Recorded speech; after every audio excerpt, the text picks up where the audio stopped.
the best way to become a breakout star on social media is to come out very vocally against Israel, especially if you used to support Israel. There's a massive opportunity there. This content goes very viral. If your goal is clicks and engagement, if your goal is revenue from the traffic and engagement, if you just want to be famous and popular, then yeah, that's a bandwagon you want to jump on. For decades, support for Israel was one of the few issues that united conservatives. Today, that consensus is being challenged like never before. Since October 7th, we've witnessed a dramatic shift, not only on the progressive left, but within parts of the conservative movement as well. Israel has become far more than a foreign policy issue.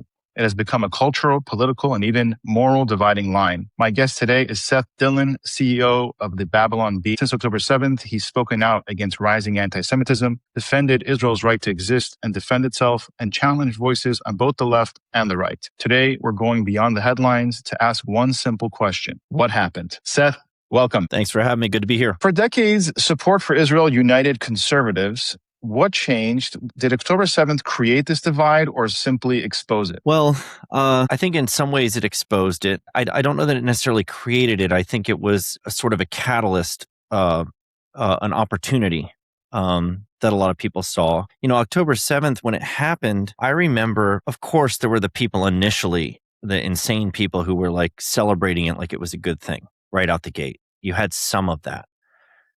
Which, you know, was rare and exceptional in the sense that most people saw it for what it was. This was a terrorist attack that claimed a lot of lives.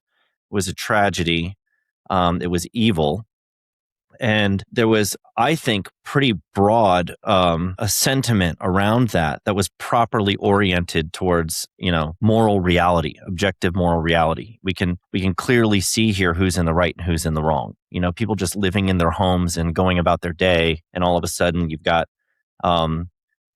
terrorists storming through their community and gunning people down. I mean, it was on display. There's video of it that was coming out, and people responded to it, I think, morally appropriately initially, for the most part. So I don't know that it was necessarily October 7th that you can, you know, blame for this. It was the way that people chose to use and exploit the sort of cynical distrust in media and narratives, and you know, this sort of worldview was there, kind of primed and ready to take hold. And we've called this, you know, James Lindsay's called this the woke right. I've called it that as well. You've spoken with him recently, right? Didn't you have him on recently? Yeah, I did. I haven't had a chance to watch that yet, but I saw that he was here. There was an appetite, I think, on the right specifically, if we're going in that direction and looking at what's happening on the right, there was an appetite for the setting up of the scaffolding and the construction of a alternative to the left's woke ideology. And what October 7th provided was, you know, fertile ground for that worldview to be cultivated in. And when we call it woke, what we're talking about is, you know, this sort of mirror image of what the left did with this view of the world where you have oppressors and you have oppressed, and there's this deep resentment on the behalf of the oppressed against the oppressors, because what they're doing is unjust. They have these hidden power structures and control that they're exerting over everything, including what you're told and what's reported to you. And it's all designed to keep them in a position of power and to keep you suppressed and silenced and oppressed. And the right was kind of primed and ready for this, because we'd seen all this overreach from the left that was vilifying and scapegoating people, particularly, you know, white straight men were like the worst of the worst. They're the ones who, from the left's perspective, had, gained power and retained power by baking into the system this structural oppression that benefited them and perpetuated their power. So that built up a lot of resentment in a lot of people who were like, we're actually not bad. We're proud of who we are. We're proud of our skin color. We in fact are the oppressed. There is a scapegoat that we see as being the ones who are controlling everything. And of course, it's the Jews and Israel that's behind the scenes, is the puppet master controlling our president and controlling our politics and controlling what the media tells us. And basically being the shadowy presence behind all the bad things in the world. they just took that woke ideology and mirrored it on the left. And the reason I say that we were kind of primed for this is because of that resentment that had been built up by all these people who felt like, they were victims of woke ideology. And so the response to that was to develop their own woke ideology from a different perspective. And what October 7th did specifically was provide people with an excuse to dive head on into that framework and embrace it, because there was a huge opportunity there that people saw to say, what you're seeing, you don't believe your eyes. This is all a ruse. There are real power structures behind all of this that are driving all of this. And Israel is not the victim here. Israel is getting what's coming to them because of their oppression and their aggression and their evil at their core. And so that idea was already seeded, and October 7th provided, I think, an opportunity for people to exploit that way of thinking and promote that worldview. And so you ended up with people who were probably pretty sympathetic to Israel initially after October 7th, who later were like, oh, my eyes have been opened. October 7th wasn't necessarily a bad thing. It was justice. It was deserved. It was retribution for what Israel is actually doing. And now I'm awake. I'm woke to all of this, and I see who the real oppressor is. And the Palestinians just want to be free, and they can't be because they're so oppressed. So I think that explains a lot of it. So I don't think it was necessarily the cause. Now, this week, Prime Minister Benjamin Netanyahu accused Zohran Mamdani of fomenting hate after Mamdani said he wasn't welcome in New York. He wanted him arrested. 20 years ago, something like this would have been politically unimaginable. What do you think changed? Yeah. Is somebody like Mamdani still a fringe politician, or is he showing us where progressive politics is heading? Well, from the left's perspective, no, I don't think he's fringe. I think he is showing us where they're heading. His sympathy for communism, his anti-capitalist views, his social views, and his views on Israel are very comfortably fitting within the prevailing kind of leftist framework in mainstream politics. So you wouldn't have expected, if someone 20 years ago had told you this is where we would be, I don't think anyone would have believed it, but this is where we are. Exactly. Now, do you think that he understands that he's creating anti-Semitism by his rhetoric, by the videos that he's producing and things like that? Or he just doesn't care? Well, creating anti-Semitism. Oh, well, his sympathizers, the people that adopt his worldview, would say that the anti-Semitism is created by the Jewish behavior. What are you talking about? Where anti-Semitism is the fault of the Jews.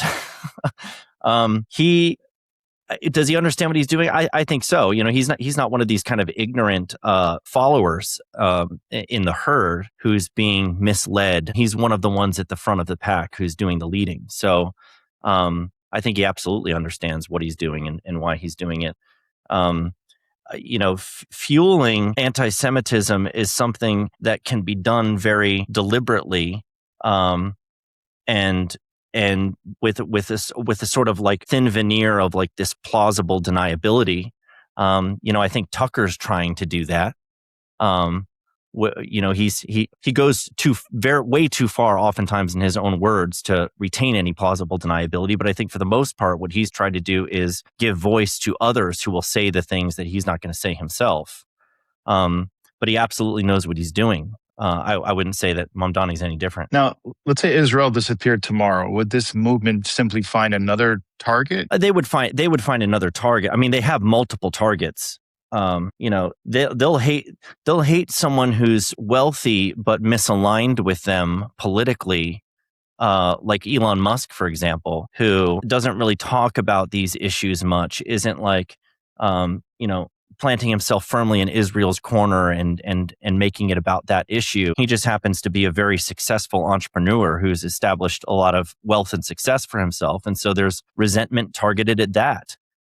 Just for the sake of who he is and what he's accomplished and what he has, and they want their hands on it. So there's always going to be somebody that they'll direct their grievances and resentment to.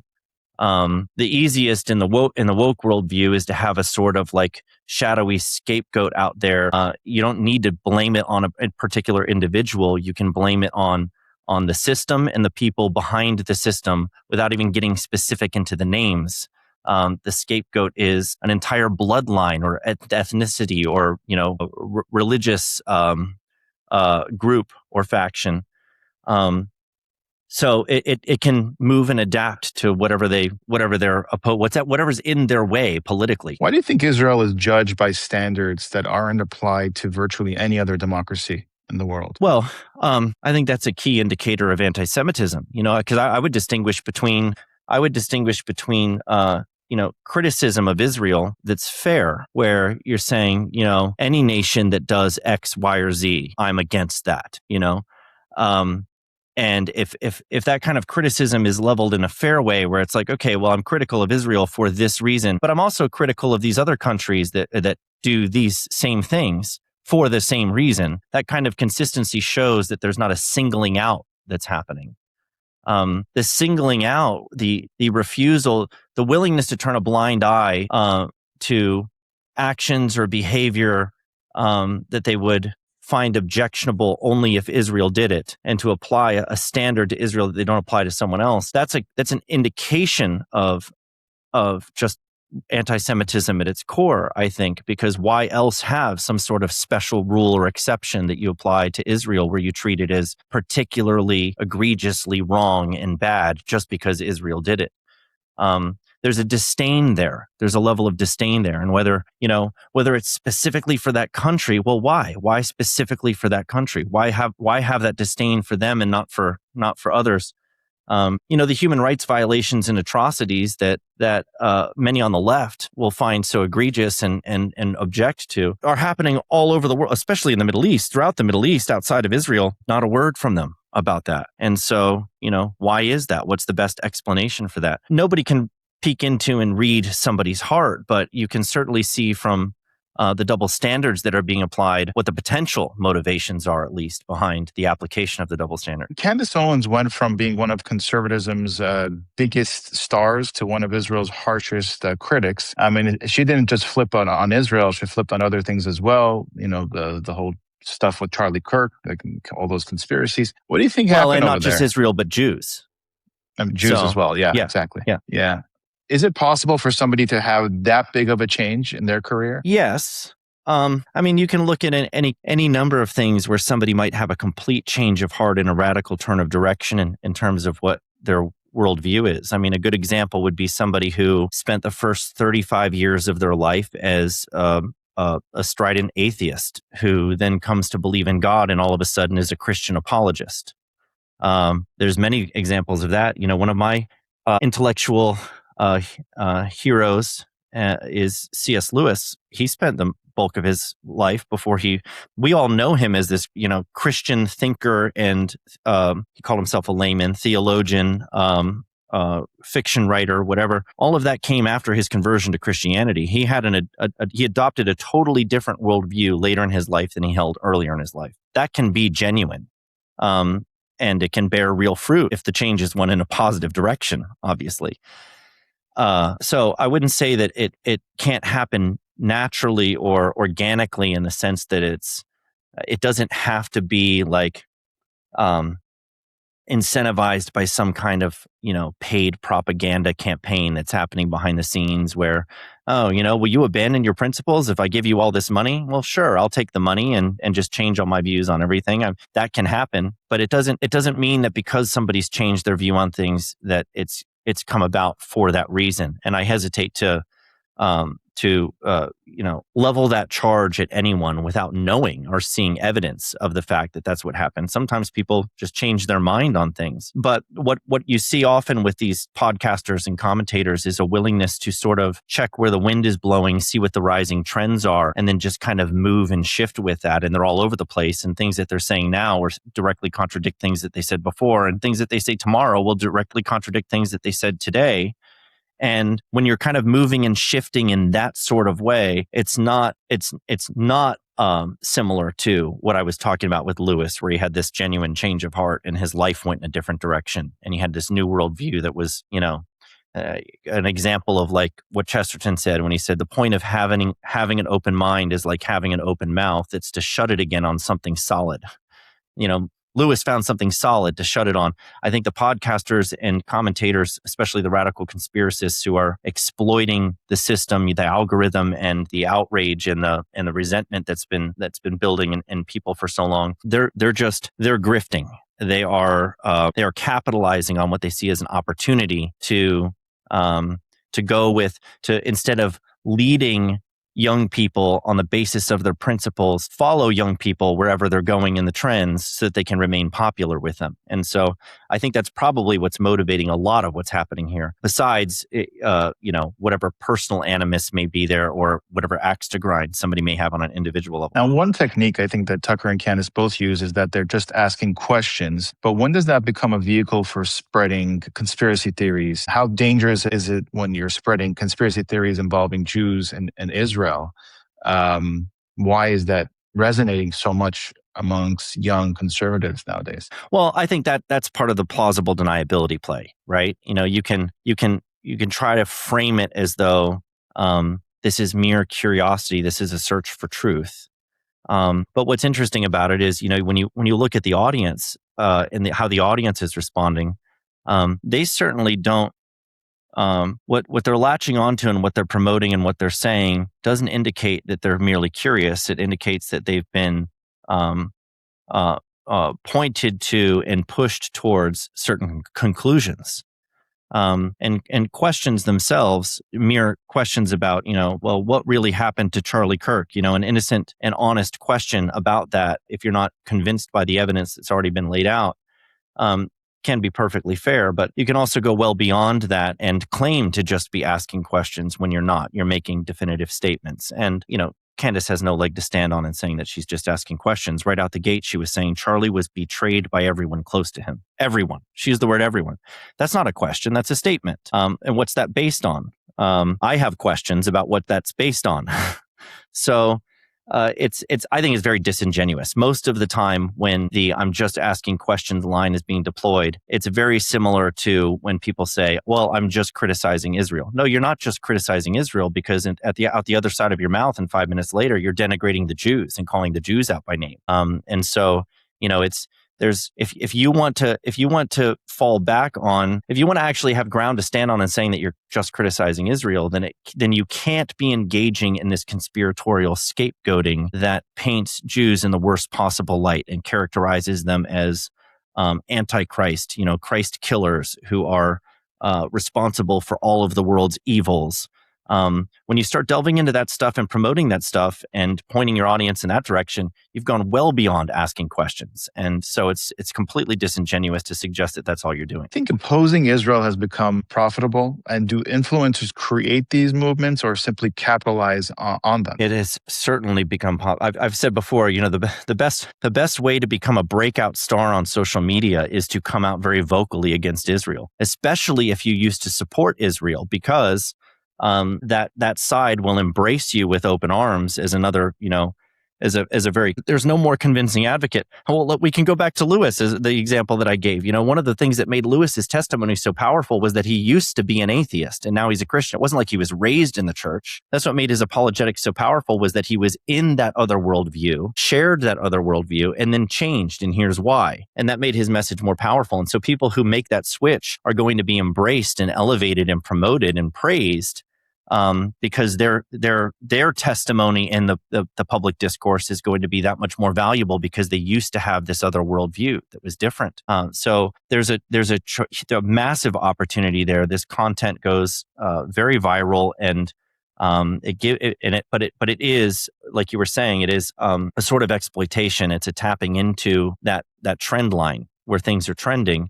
And that's why some are sort of, some jumped on it early, but others are coming later when they've realized just how popular it can make you and how much, engagement you can get from it. And if your goal is clicks and engagement, if your goal is revenue from the traffic and engagement that you're getting and notoriety, just fame, if you just want to be famous and popular, then yeah, that's a bandwagon you want to jump on. Because from the other side of it, someone like me, for example, who has stayed in the same lane. I haven't changed fundamentally what my principles are or what my worldview is. I haven't flip-flopped on any major issues. If you stay in the lane that people are trending away from, then they begin to attack you. and they start calling you out by name, and you start paying a pretty severe price for standing your ground. And people who used to be fans and followers of yours will leave and go where the trend is going and follow these other people who are the brave truth tellers who are upsetting the narrative, the official narratives, and disagreeing with the experts and the elites and whatever. So I think that the much safer play, in one sense, the much more profitable play, is to go along with the trends, and the more dangerous and risky one is to stay put and defy that, because what you risk doing is losing a vast swath of your audience that's going in a new direction. Now, that does go both ways, because the people who turn not just anti-Israel, but actually become predominant voices for anti-Semitism, they lose support too. They lose support, but the way that they view it, the calculation they view it is, well, you're on the wrong side and things are changing. And when they lose your support, they curse at you and yell at you and denigrate you and have full confidence that enough pressure and bullying and harassment is eventually going to get the rest of the people on board. So they seem to be doing this calculation that, okay, well, if this is where the trend is going, I'm going to lose some, but I'm going to gain more. And so it's kind of the inverse of the situation that I find myself in. But in my opinion, the right thing to do is the right thing to do. I believe in objective truth. I believe in objective morality. And so, it's important to me to stay grounded in our principles, regardless of what other people think. And even if it's you alone against the entire world, you still should stand on what's right. Not because it makes you popular, but because those are your principles. And that's what actually matters, is the truth. So it's important that we distinguish between the people who are riding the wave of popularity and using the great gift of free speech that we have, especially in the new social media environment where Elon Musk has opened up X so that we're able to talk more freely and we don't get censored for things that we otherwise would have been in the past. It's important to distinguish between the people who are following those trends and the ones that are staying true to their principles. How much of this has to do with, algorithms pushing, anti-Semitic, anti-Israel stuff, and also foreign influence, I don't know, accounts in Pakistan or whatever, and things like that? Well, I don't think the algorithm is designed to amplify that, if that's what you're saying. I would say it's not designed to amplify that. What it is, what the algorithm does is feed people what they want. It gives people what they engage with. And if you have this sort of fertile ground for radical conspiracism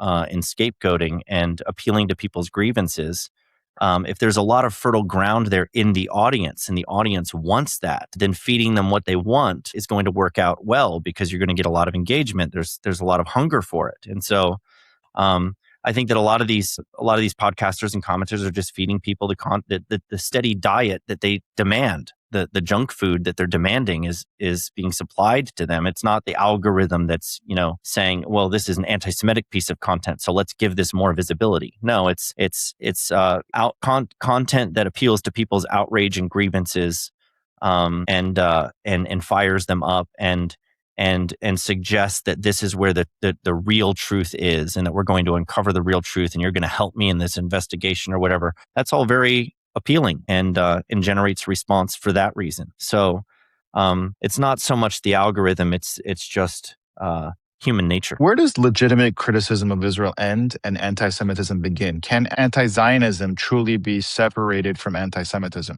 Well, yes. Well, I guess you have to dig in on the definitions of terms. What is meant by anti-Zionism.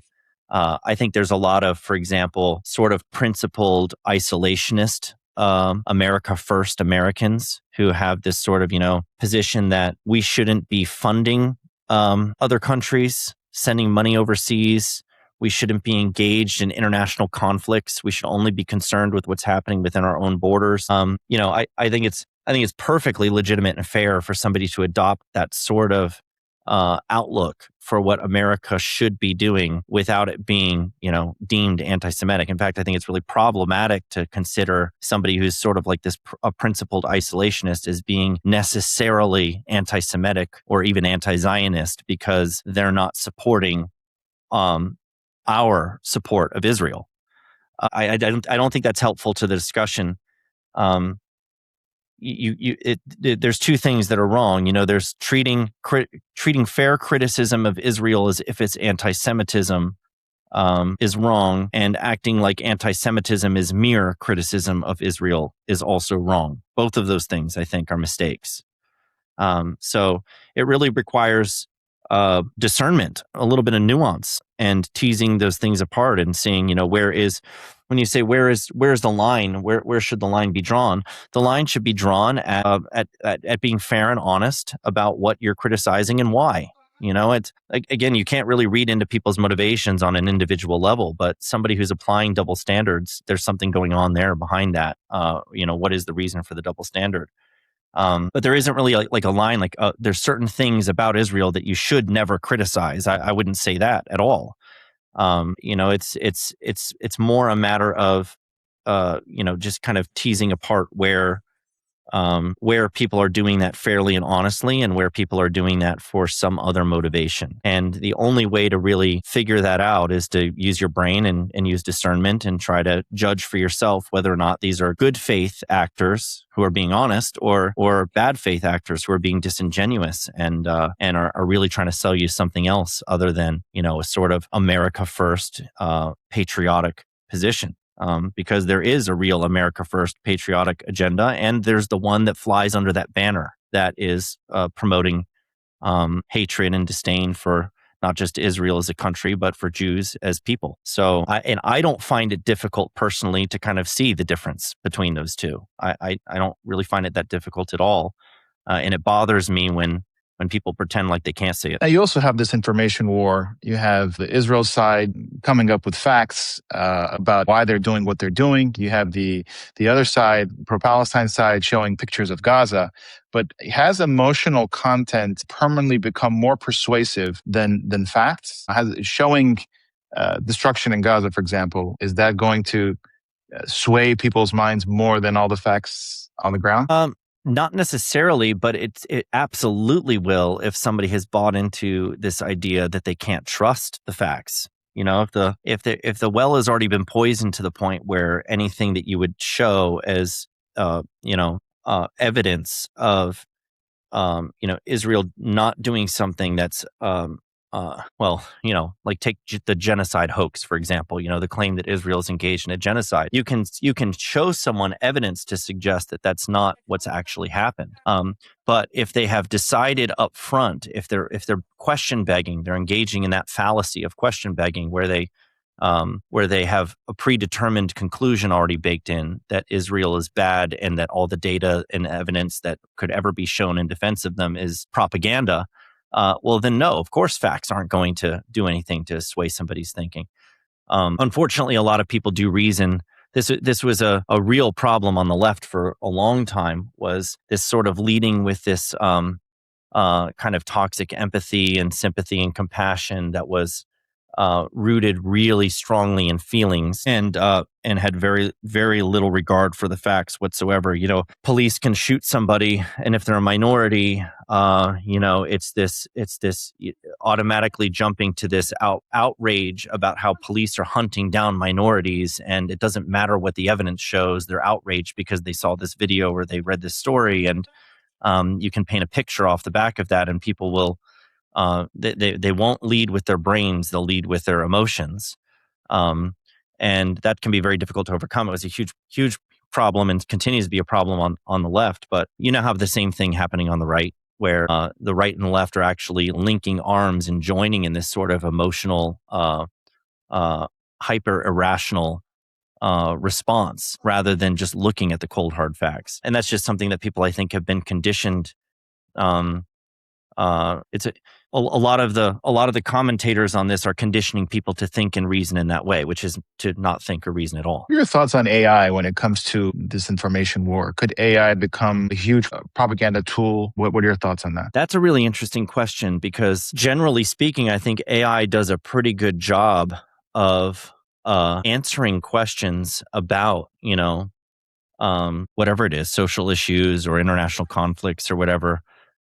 by giving you the facts that are there and helping you kind of think through, well, what should my conclusions be on the basis of these facts? I think AI can be manipulated, whether, it can be manipulated behind the scenes where it won't give you certain answers or it won't go in certain directions, but it can also be manipulated by the user himself. You can really massage your AI agent to tell you what you want to hear. If you want, you can even provide it with custom instructions so that it reinforces what you believe rather than challenging what you believe, and trying to be objective and fair.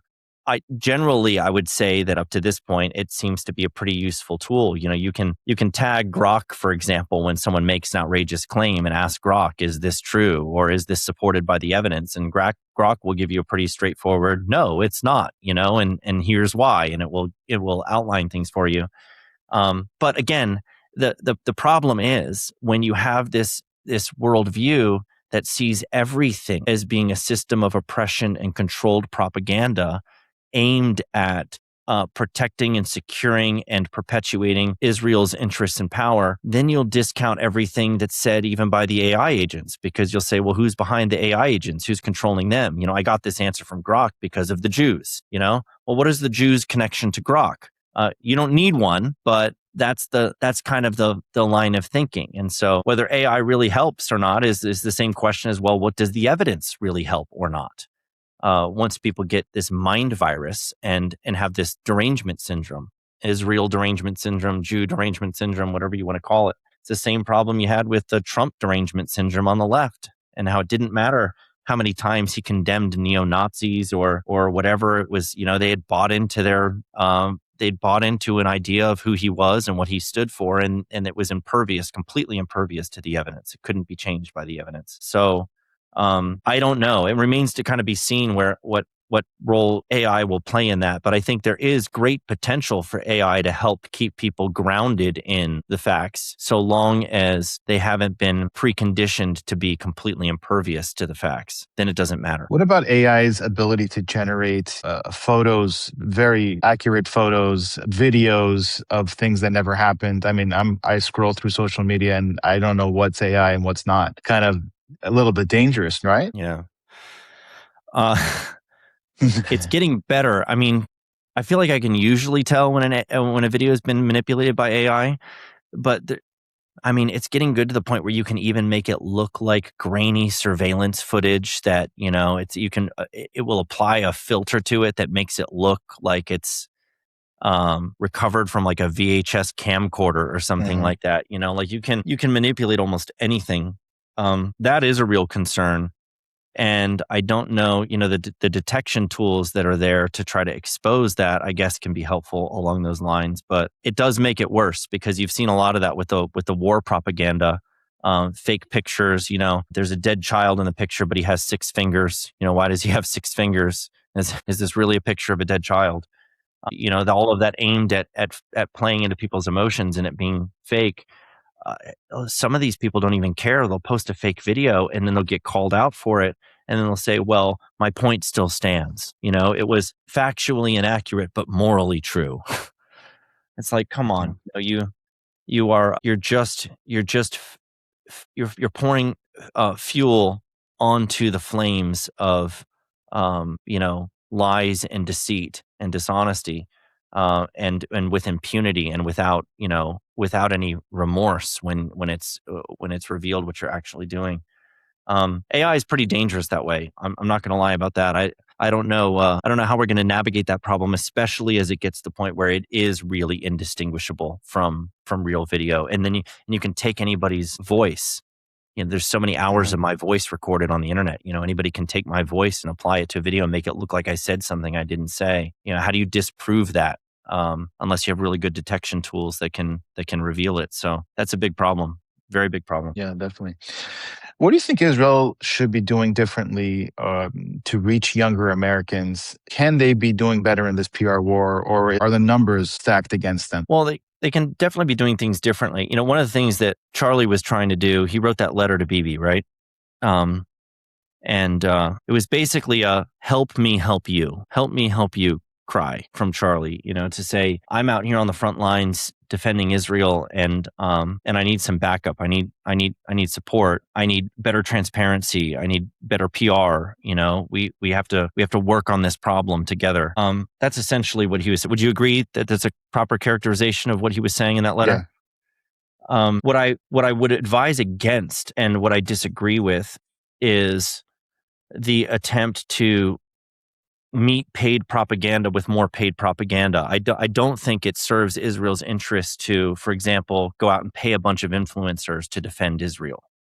If you do that, then and it's revealed that that's what's happening behind the scenes, then anything that anybody says in defense of Israel will be written off, and we're already seeing this. Anytime I've said anything that could even be construed as a defense of Israel, there's people in my comments saying $7,000. Enjoy your $7,000. As if it must have been paid propaganda. I think it's a sort of self-defeating measure that is initially appealing because you're like, oh well, we'll reach more people with a positive message. Yes, but at the same time, you will also be exposing yourself to the charge that you are trying to manipulate things behind the scenes and control the narrative. Using paid propaganda, and that just feeds into the narrative that that's how Israel operates, by controlling things behind the scenes and using money and manipulation.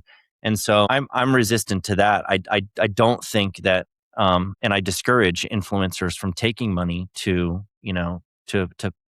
promote anything ideologically. Promote products and services all you want, like take sponsorships, disclose those sponsorships. But don't do paid propaganda for anyone, because it damages your own credibility as someone who's supposed to be just speaking your mind and speaking freely. Even if you agree with the message, people are going to assume, of course, that you're only posting that message because you're paid to do it. I don't think that's helpful. If I could offer any advice along those lines, it would be to not do that. But in terms of winning the PR war, it's very difficult to figure out how that can play out because of the way that the trends are, and because of how the outrage that we were talking about before, the algorithm kind of rewards that outrage and the radical conspiracism. It's very difficult to break through that. I do think one of the things that benefits everyone with all of that is how crazy and over the top and how far they go. This is one of the things that bit the left, was they pushed this propaganda so hard with things like radical gender ideology, that boys can become girls and all this, and then they started promoting and pushing for earlier and earlier transitions, puberty blockers and surgeries and drag shows for kids and stuff like that. It just went so insane that reasonable people were like, this is wrong and insane, and it's not good for kids, and started standing up at school board meetings and opposing the books that were in the library and all of that.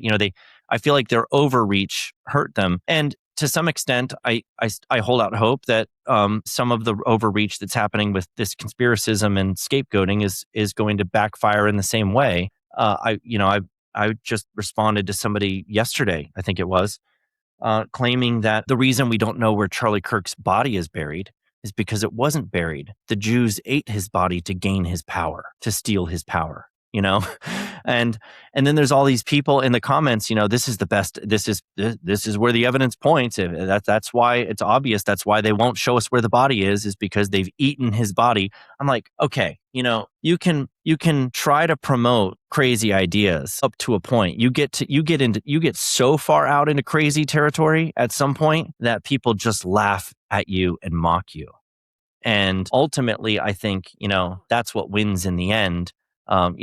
Reasonable people will see that this has gone way too far, that this isn't actually a pursuit of the truth, that these questions never stop, that they just keep coming, and it's all under the guise of just asking questions and seeking the truth. But no matter what's presented, it just keeps shifting and changing. And how long are you going to go along with that for? And how extreme are you going to get?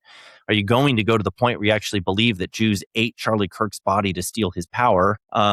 Probably not for a lot of people. So I don't know. I'm extremely cynical these days when it comes to people and their motivations. I'm also hopeful and optimistic that truth and goodness and beauty do prevail in the end. and that reasonable people will come around. But we can't be quiet. People of their own accord need to have the boldness to actually speak out and say what's true and fight the propaganda, not because they're paid to do it, but because it's right. I want to ask one last question. Do you think that the West confused compassion with moral confusion? Why do so many Western countries, especially in Europe, struggle to identify evil? Yeah, they are already morally confused. I think that's what's leading it. They are already morally confused, and so they end up misapplying compassion. That you think, like a good example here in the United States, we've had this border control issue. People flooding across the borders, and there's all this compassion directed at people who are migrants who are coming into the country and they just want a better life for themselves, or they're trying to get away from somewhere where they're being oppressed or something like that. And so there's compassion aimed at them, and there's no compassion at all for the family of the young girl that died when a illegal immigrant, was drunk driving and hit their minivan and killed her. Where's the compassion for that? And so the moral confusion starts with the priors, with the premises that they've already accepted. It starts from the worldview and works up from there. And so it can be misplaced when the moral confusion is already set at the core.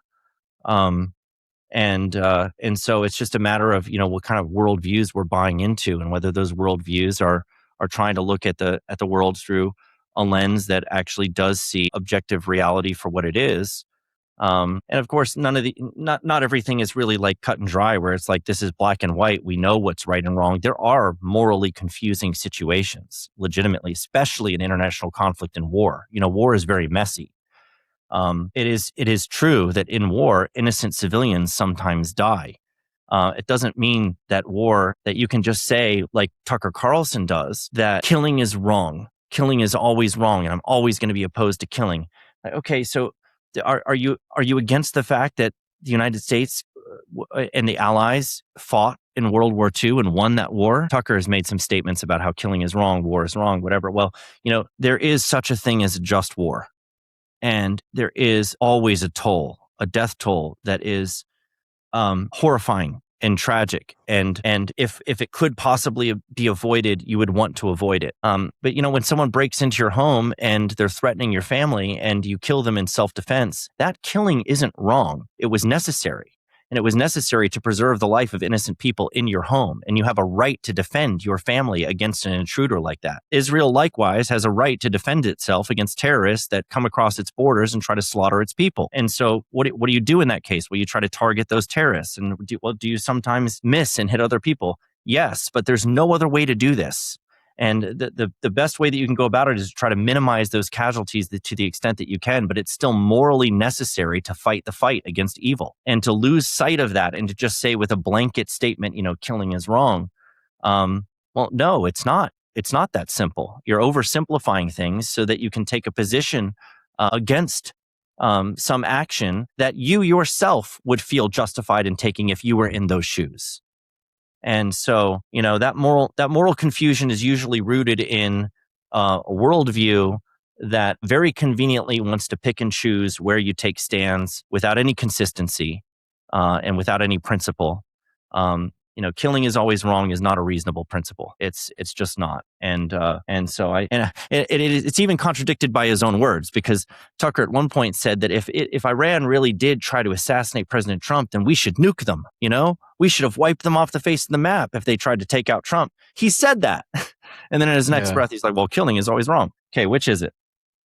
Someone who's got a solid worldview and is actually grounded in principles is going to be consistent on that stuff and is going to be willing to say the hard things and say, of course civilian casualties are terrible and nobody wants war, but you can't always avoid it. And you'd be morally wrong for refraining from trying to destroy evil people, because what you'll ultimately have is the death of more innocents at the expense of those evil people if they're not stopped. And so that to me is just bedrock moral clarity, and the fact that so many people are trying, like Tucker, are trying to make that less clear, so that they will adopt his disdain I think is reprehensible. Seth, I want to thank you for your time. It has been truly an honor to speak with you. You stand your ground. You have moral clarity, and that is something that I admire. You've defended Israel. As we know, it's not a popular thing to do nowadays. I want to wish you the best of luck, and thank you for everything that you're doing.